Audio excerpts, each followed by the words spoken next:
Welcome to Not Milk Never Milk. Subscribe if you're lactose intolerant. You're starting in the driver's seat.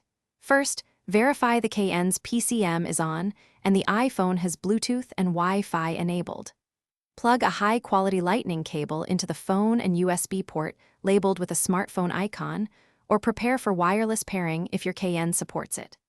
Once done, wake the PCM screen and choose Phone or CarPlay on the home menu to begin the handshake process. You do this because the car needs an active USB data connection. You'll now handle the middle steps. Pair the iPhone to the Cayenne via Bluetooth first so the car can detect the device.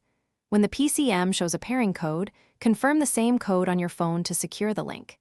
Next, allow CarPlay on the iPhone prompt and permit access to contacts and messages so Siri can operate hands-free. If you're using a cable, ensure the USB port is set to data transfer. If wireless, make sure the car scans for the phone's Wi-Fi hotspot. You're finishing. Tap the CarPlay icon on the PCM. Siri should respond and Apple Maps or your default navigation app will display. Test voice commands and audio playback to confirm full functionality. If CarPlay doesn't appear, disconnect and reconnect the cable, restart your iPhone, or reboot the PCM. These quick resets often clear handshake issues.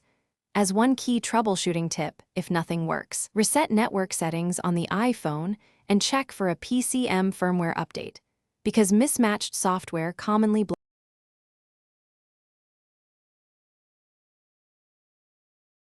Thanks for watching. If this was helpful, leave a like and consider subscribing. See you next time.